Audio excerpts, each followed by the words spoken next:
Hi, how you doing? I'm here getting ready to install some ceramic tile on this concrete slab. And I want to tell you right now, I'm just going to give you a few tips. I could give you hundreds and hundreds of tips about installing a ceramic tile floor, but this is only going to be a really short video, not a 3-hour DVD. So just keep that in mind. What I want to show you is, first of all, if you're going to work on a hard surface like this, one tip, use knee pads, really good ones, or some type of contraption like this that's got some nice foam to keep your knees off that hard surface. If you do that a lot, you're going to really hurt your knees, believe me. The next thing is, I'm installing this tile on a concrete slab, as you can see. And there used to be a wall right here, and this was just a little storage room where I'm kneeling. And we're going to continue this existing ceramic tile. Unfortunately, whoever put the ceramic tile in here, they did not put down a crack isolation membrane. And if I put one down here, it's going to make this floor tile too high.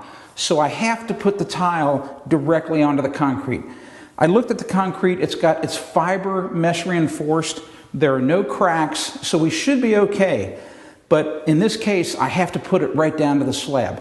What I'm going to use is Thinset mortar, which I've already mixed up, and you can see the consistency of it. It's kind of thick, but it'll fall off this knife.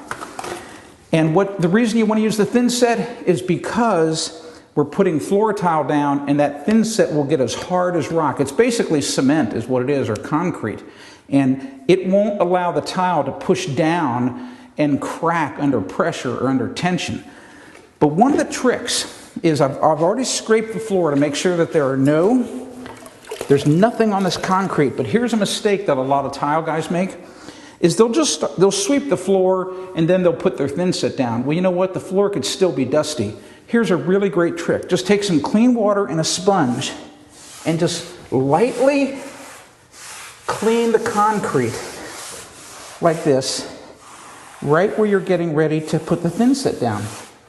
You don't want it to be too wet, but the advantage is that gets rid of all the dust, and it makes for a really, really good bond with a Thinset, because the concrete, the dry slab's not going to pull all the moisture out of the Thinset too quickly.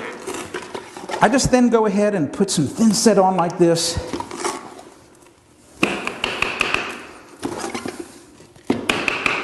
You can see that consistency. You have to use a notch trowel like this. It makes a really neat corduroy texture. Watch. You want to make sure that you don't get any of that Thinset on the adjacent tile. Yeah, that's looking good. And you want to hold this trowel at about a 45-degree angle. If you hold it too flat, you'll scrape too much of the Thinset away. Yeah, you want to keep it away from those lines.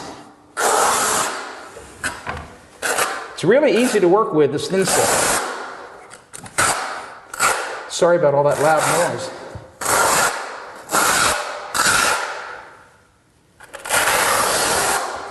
Oh yeah, look at that.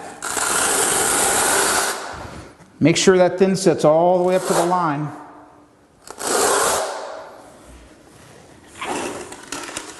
This simple, and all we got to do is pick up a tile. I've got my line right here. I know that I'm going to maintain a 3/8 inch joint between the two, and it's that easy to put in, push it down, make sure it's nice and into the Thinset. And it's really pretty much that simple. There's lots of other stuff you need to know about how to put ceramic tile down, but that's just a quick tip to make sure that Thinset's going to really bond well to that concrete slab. Get that concrete slab a little damp before you put the Thinset down. I'm Tim Carter for AskTheBuilder.com. If you want to discover more home improvement tips, go to AskTheBuilder.com.